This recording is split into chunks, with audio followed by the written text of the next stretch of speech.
Hello bull trackers दोस्तों, जब से ये CAS सिस्टम शुरू हुआ है, क्लोजिंग एक सस्पेंस बन के रह गया है और हम एक पैटर्न देख रहे हैं कि क्लोजिंग हमेशा रेफरेंस प्राइस के ऊपर ही होती है, चाहे दिन की क्लोजिंग हो चाहे एक्सपायरी की क्लोजिंग हो। और हमने वीकली एक्सपायरी में भी यही पैटर्न देखा और आज पहली मंथली एक्सपायरी में भी हमें वही पैटर्न देखने को मिला। तो प्रश्न यहाँ पर उठता है कि क्या क्लोजिंग और एक्सपायरी को यहाँ पर मैनेज करने की कोशिश की जा रही है? इसको हम डिकोड करेंगे और साथ में क्यों 31 अगस्त CAS सिस्टम के लिए सबसे बड़ा टेस्ट का दिन होगा, इसको भी इस वीडियो में हम डिकोड करेंगे।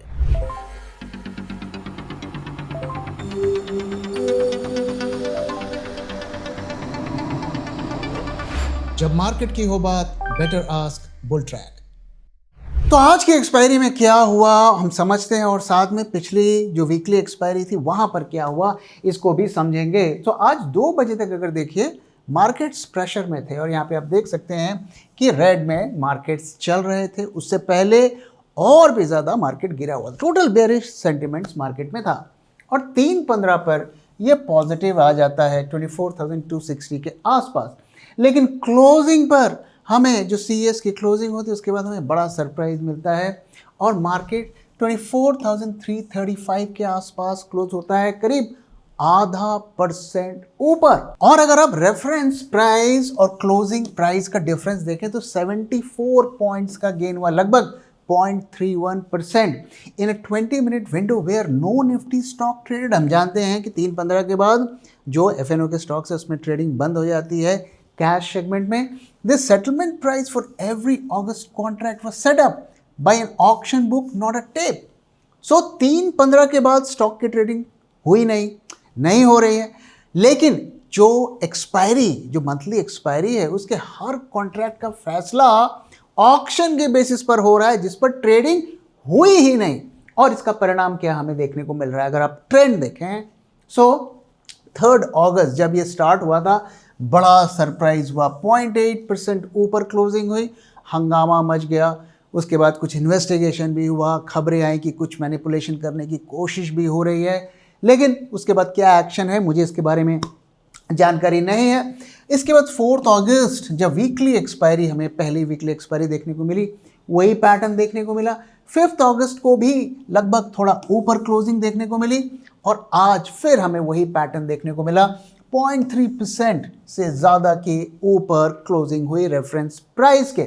और यहाँ पर अगर आप इंडिविजुअल स्टॉक्स की बात करें जिसने CAS सिस्टम में पार्टिसिपेट किया, और हैरानी की बात यह है कि 172 out of 208 stocks FNO stocks closed above their auction reference, यानी कि 3:15 पे जो प्राइस था उसके ऊपर क्लोज हुआ 172 स्टॉक्स। 28 ऐसे स्टॉक्स सिर्फ थे जो बिलो थे और 8% लगभग उसी रेंज के आसपास थे, लेकिन कोई भी ±3% के आसपास नहीं रहा। तो क्यों ये ±3% का रेंज रखा हुआ है जब वहां तक कोई बिड ही नहीं कर रहा है? इसके पीछे क्या लॉजिक है हमें नहीं पता। और आज करीब 1377 करोड़ स्टॉक्स ने इसमें पार्टिसिपेट किया। सेटलमेंट ने total value cleared in the auction across all 208 stocks, रफली 1.3% of normal cash market turnover. जितना टोटल टर्नओवर होता है उसका 1.3% ने इसमें पार्टिसिपेट किया। और सबसे इसका जो परिणाम, जो ये शार्प हमें गैप देखने को मिला रेफरेंस प्राइस और क्लोजिंग प्राइस में, उसका परिणाम क्या हुआ कि 24,300 का जो कॉल था, जो आउट ऑफ मनी हो गया था एक टाइम पे, 4 रुपये पे ट्रेड हो रहा था करीब 3:15 के आसपास, उसमें शार्प रन 10 गुना का गेन देखने को मिला। तो जब इस तरीके की वाइल्ड मूवमेंट्स हमें देखने को मिलेंगी, सो जो लोग एक्सपायरी में ट्रेडिंग करते थे अब वो CAS में ट्रेडिंग करेंगे, क्योंकि ये एक लॉटरी का गेम बन चुका है। अब जो रेफरेंस प्राइस और जो क्लोजिंग प्राइस है उसके बीच में जो 74.5 पॉइंट्स का जो हमें जंप देखने को मिला, ये कहाँ से आया, किन स्टॉक्स ने इसमें कंट्रीब्यूट किया? सो इन स्टॉक्स ने इसमें मेजरली कंट्रीब्यूट किया और आप देख सकते हैं कि सिर्फ हैंडफुल ऑफ स्टॉक्स ने इस पे जंप कराया और इसमें भी 2 स्टॉक्स, HDFC बैंक ने 15 पॉइंट कंट्रीब्यूट किया, इन्फिनिट 12.5 पॉइंट्स का कंट्रीब्यूशन किया।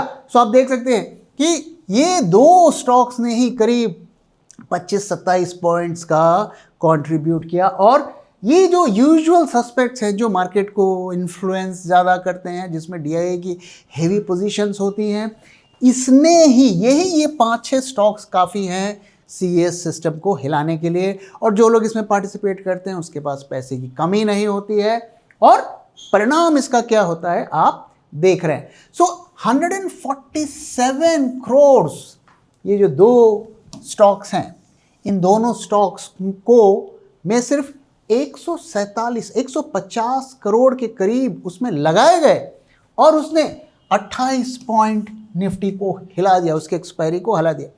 क्या यहाँ पर ये एक मैनिपुलेशन का एक फील्ड नहीं खोल देता है? क्या यहाँ पर जिसके पास भी 150-200 करोड़ रुपए नहीं है, क्या वो इन दोनों स्टॉक्स पर हाई बिडिंग करके क्या क्लोजिंग को इन्फ्लुएंस नहीं कर सकता है? ये मैं आपसे पूछता हूं, आप क्या इस बारे में सोचते हैं? जरूर शेयर करिए। और HDFC बैंक में 99 करोड़ डाले गए, 0.55% ऊपर गया।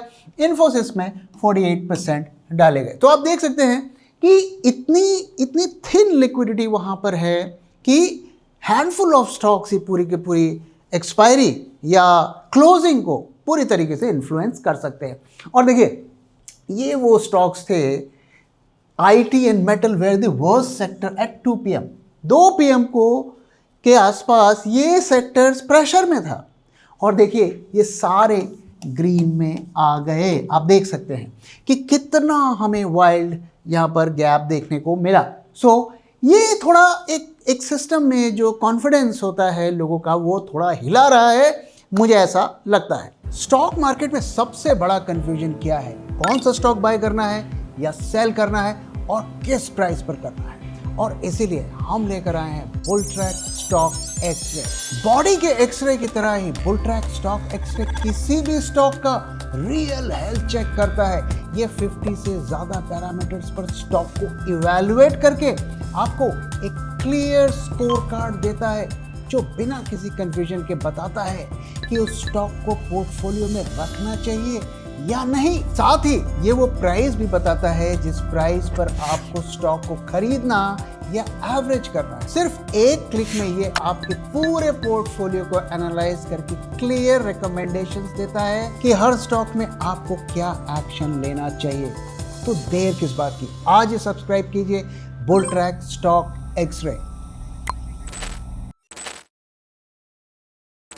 अब एक और इंटरेस्टिंग डेटा मैं आपको दिखाता हूं। तो ये जो आप डेटा यहाँ पे देख रहे हैं, ये जो नंबर्स हैं, ये नंबर ऑफ स्टॉक्स हैं। 208 FNO के स्टॉक्स होते हैं, सो ये नंबर ऑफ स्टॉक्स हैं।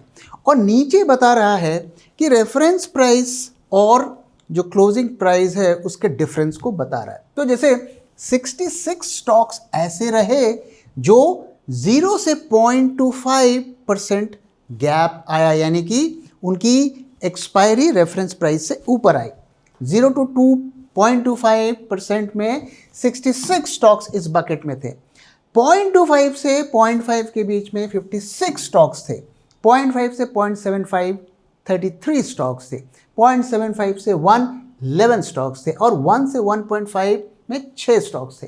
तो यहाँ पर जो कहानी हमें देखने को मिल रही है वो ये है कि ज़्यादातर स्टॉक्स ने पॉजिटिव क्लोजिंग दी। तो ये जो आप देख रहे हैं, ये सारे रेफरेंस प्राइस जो 3.15 का था उससे ऊपर की क्लोजिंग दी, यानी कि मेजॉरिटी स्टॉक्स में हमें जंप देखने को मिला रेफरेंस प्राइस, और अगर हम क्लोज प्राइस को कंपेयर करें तो ये हमें क्या बता रहा है? क्या यहाँ पर क्लोजिंग को जो है एक बुलिश मोड में इन्फ्लुएंस करने की कोशिश की जा रही है?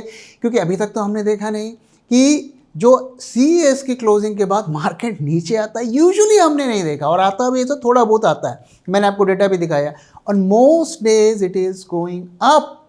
सो क्या आर्टिफिशियली मार्केट को ऊपर लेके जाया जा रहा है? आप इस बारे में क्या सोचते हैं? जरूर शेयर करिए। सो अब यहाँ से जो लर्निंग है, जो चीज़ समझने वाली है, वो क्या है कि 3.15 के लेवल का कोई मतलब नहीं है। आपकी एक्सपायरी 3.35 पे हो रही है, और वो उस प्राइस पे भी हो सकती है जिस प्राइस पर सारे दिन ट्रेडिंग नहीं। वो +-3% जो रेंज है रेफरेंस प्राइस की, वहाँ पर कहीं भी हो सकती है। किसी के पास भी पैसा हो, वहाँ पर वो बड़े स्केल पर बिडिंग कर सकता है, उसको इन्फ्लुएंस कर सकता है। दूसरी चीज़ जो हमें समझने वाली बात है कि जो ये सीएस सिस्टम के प्लेयर्स हैं वो पहले भी थे, और जैसे कि सिप वाले, index fund, insurer flow was always there. The old 30-minute VWAP blended in it. तो पहले क्या होता था कि जो आखिरी 30 मिनट में ये प्लेयर्स थे ये ट्रेडिंग करते थे और उसका एवरेज निकालकर क्लोजिंग प्राइस बनता था। अब CAS pulls it into one print against thin book.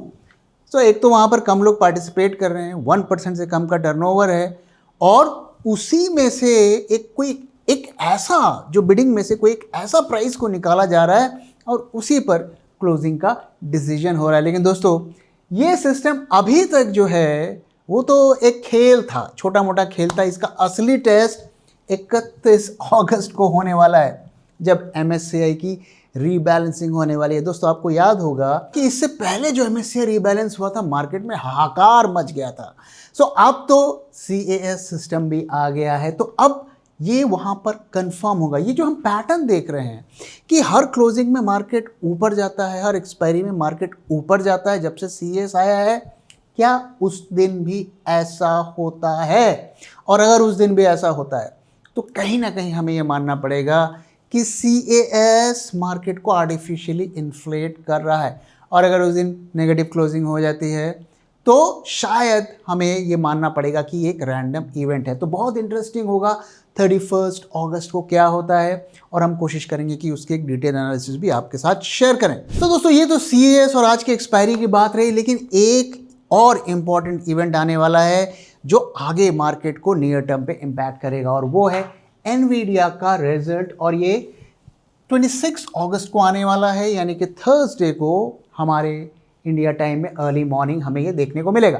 अब अगर हम इसके परफॉर्मेंस को देखें एनवीडिया के, और क्या उसके एस्टिमेट्स हैं, क्या प्रोजेक्शंस हैं, उसकी बात करें, सो अगर Q2 FY26 और Q4 FY26 और Q1 FY27 इस साल का फर्स्ट क्वार्टर का अगर हम ट्रेंड देखें, सो ट्रेंड तो काफ़ी हेल्दी है।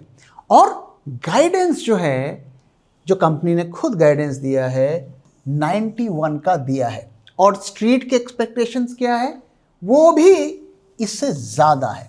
तो पहली चीज़ तो ये कि जो कंपनी के रिजल्ट्स आएंगे क्या इसको बीट करता है? मोस्ट लाइकली बीट कर देगा। और बीट करेगा तो क्या होगा? बीट करेगा तो आप ये मत समझिए कि एनवीडिया का शेयर बहुत ऊपर भाग जाए, क्योंकि ऑलरेडी प्राइस्ड इन है। अगर बीट नहीं कर पाएगा तो ये ज़्यादा नेगेटिव होगा। तो मोस्ट लाइकली ये बीट कर देगा, और बीट करना कोई बड़ी गारंटी नहीं है कि स्टॉक भागेगा, क्योंकि इससे पहले भी इसने the last 8 fair beats and the stock fell after 5 of the last 6। पिछले 8 टाइम उसने इसको बीट किया, लेकिन इसके बावजूद भी स्टॉक गिरा, क्योंकि वो ऑलरेडी प्राइस्ड है। लोगों को पता है कि भाई ये तो टॉपर स्टॉक है, ये तो करेगा ही। सो वो ऑलरेडी मार्केट में प्राइस्ड इन है। तो अब यहाँ पर हमें वॉच क्या करना है कि वो जो अगले क्वार्टर 3 की जो गाइडेंस देता है वो क्या देता है। सो यहाँ पर स्ट्रीट की एक्सपेक्टेशन क्या है, 103 की है, और वो गाइडेंस क्या देता है। क्या वो ये कहता है कि नहीं हम यहाँ पर 100 की गाइडेंस दे रहे हैं, अगर ऐसा देगा तो स्टॉक में भारी गिरावट हो सकती है। अगर वो कहता है कि नहीं हम तो ये 110, 120 या 125 की फिगर देता है, तब फिर स्टॉक में रैली होगी। तो हमें देखना है कि वो Q3 के बारे में क्या सिग्नल्स देते हैं, इसको ध्यान में रखना है।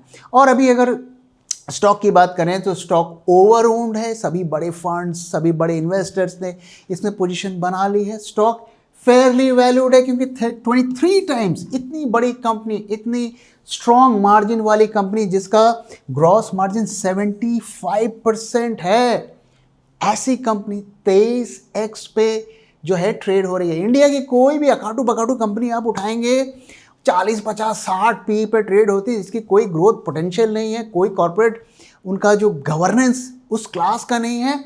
और इस तरीके की वर्ल्ड क्लास कंपनी 23x पे ट्रेड हो रही है। सो स्टॉक अभी भी चीप है, लेकिन ओवर ओन्ड है। सभी बड़े इन्वेस्टर्स ने इसमें पोजीशन बना ली, ये इसमें प्रॉब्लम है। और इसी वजह से इसका स्टॉक अगर आप देखिए इस साल 11% ही सिर्फ अप है, एक साल में करीब करीब 15-16% अप है, कम से कम हमारी निफ्टी से तो ज़्यादा ही रिटर्न दे रहा है। सो अब ये आगे एआई इंडस्ट्री और मार्केट को भी एक ट्रेंड देगा। अगर यहाँ पर कुछ भी नेगेटिव आता है सो वो एआई इंडस्ट्री के लिए थोड़ा नेगेटिव रहेगा शॉर्ट टर्म में, और मार्केट में भी उसका नेगेटिव रिएक्शन हमें देखने को मिला। सो इस पर वॉच बनाए रखिए कि ये कैसे रिजल्ट्स देते हैं, क्योंकि आने वाले दिनों में यही सबसे बड़ा ट्रिगर है, और 31 अगस्त को भी मार्केट में कुछ बड़ा हो सकता है, उस पर भी हमें नज़र बनाए रखनी है। अब आइए दोस्तों मार्केट्स की तरफ चलते हैं और देखते हैं कि यहाँ से हमें क्या क्लूज मिल रहे हैं। तो आज जैसा कि मैंने बताया कि 75 पॉइंट्स का हमें जंप देखने को मिला रेफरेंस पॉइंट से, और उसकी वजह से हमें करीब 100 पॉइंट्स का निफ्टी में गेन देखने को मिला है, और क्लोजिंग 24,335 के आसपास निफ्टी की देखने को मिली है। वोलेटिलिटी की पिक्चर अगर हम देखें सो थोड़ा मॉडरेशन देखने को मिला है, थोड़ा डिप देखने को मिला है, और कॉल आईवी पुट आईवी में भी लगभग वही पैटर्न देखने को मिला है। एक बार फिर पीसीआर में हमें जंप देखने को मिला है। ओके, पोजीशंस बड़ी हैं, लेकिन इसका कोई मतलब नहीं है क्योंकि आज एक्सपायरी थी। सो यहाँ पर जो नेट पोजीशंस जो कैरी फॉरवर्ड होगी अगले एक्सपायरी में, वो अभी नहीं पता है, वो हमें कल पता चलेगा। और फ्यूचर्स की पोजीशन अगर आप देखें तो आज देखिए ह्यूज रोल ओवर्स हुए हैं, कल से ज़्यादा हुए हैं, और आज सरप्राइज प्रीमियम भी जंप देखने को मिला है, और उसके बाद वाले महीने में भी देखने को मिला, लेकिन टर्नओवर अभी भी बिलो एवरेज चल रहा है। और देखिए आप आज 100 पॉइंट निफ्टी ऊपर है, एडवांस डिक्लाइन पुअर है, तो ये क्लियर कट इंडिकेशन है कि सिर्फ 4-5 स्टॉक्स को लेकर इसको मार्केट को मैनेज किया गया, एक्सपायरी को मैनेज किया गया, क्लोजिंग को भी मैनेज किया गया है। और कल के दिन भी शॉर्ट्स ऐड हुए हैं, अच्छे खासे ऐड हुए हैं, आज एक्सपायरी है। ये फिगर कल जब हम देखेंगे तो इसमें हमें डिप देखने को मिलेगा। तो आज का डेटा क्या बता रहा है, कोई मेजर कोई बुलिश नोट्स नहीं देखने को मिल रहे हैं, और बेशक आज पॉजिटिव क्लोजिंग हमें देखने को मिली है, और फ्यूचर्स मार्केट में हमें खासी वीकनेस भी देखने को मिल रही है, बेरिशनेस भी देखने को मिल रही है। ऑप्शंस मार्केट में ऑब्वियसली मार्केट ऊपर है तो थोड़ी पॉजिटिविटी भी देखने को मिल रही है, लेकिन वो मिसलीडिंग है क्योंकि आज एक्सपायरी है, तो कल का डेटा बताएगा कि ऑप्शंस मार्केट की असली पिक्चर क्या है। अब भाई दोस्तों चार्ट्स की तरफ चलते हैं, तो चार्ट्स में हमें कुछ खास देखने को नहीं मिल रहा है। आज ये बड़ा ग्रीन कैंडल तो देखने को जरूर मिल रहा है, लेकिन दोस्तों ध्यान रहे कि इसमें 70 पॉइंट जो है CAS के एडेड है, एक्चुअली में उस प्राइस पर आज की ट्रेडिंग नहीं हुई है, तो चार्ट भी अब थोड़े अब हमारे लिए मिसलीडिंग हो गए हैं। दोस्तों मैंने जैसा कि आपके साथ शेयर किया था कि इतने फॉल के बाद एक शॉर्ट कवरिंग आएगी, लोग अपने शॉर्ट्स को क्लोज करेंगे, और एक यहाँ पर इस वजह से रैली बनती हुई दिखेगी, लेकिन अभी तक लॉन्ग जाने की इंडिकेशंस नहीं है। शॉर्ट कवरिंग हो रही है, इसके एविडेंस हमें दिख रहे हैं, अभी वो ख़त्म नहीं हुई है। सो अभी भी यहाँ पर खास करके आज के मूव के बाद हो सकता है थोड़ा और मार्केट ऊपर जाता हुआ दिखे, लेकिन ये बुलिश इंडिकेशन नहीं है, डेटा भी उसे सपोर्ट नहीं कर रहा है, ट्रिगर्स भी ऐसे नहीं हैं कि जो बुलिश की तरफ इंडिकेशन करें। ईरान की तरफ से भी कोई पॉजिटिव खबर नहीं आ रही, इसलिए लॉन्ग अगर बनाएंगे तो अपना आउटलुक बहुत छोटा रखिए। मैं अभी लॉन्ग जाने की सलाह नहीं दूंगा। शॉर्ट का भी अभी कोई सीन नहीं है, क्योंकि मार्केट शॉर्ट कवरिंग मोड में है, और रिवर्स करने के लिए ये जो 24,200 का लेवल है, इससे नीचे मार्केट को आना पड़ेगा, तभी हमें एक सिग्नल मिलेगा। दोस्तों इसी के साथ इस वीडियो को यहाँ पे खत्म करो। वीडियो कैसा लगा जरूर बताइएगा, अपना फीडबैक भी शेयर करना मत भूलिएगा। Thank you very much for watching and thank you for your time.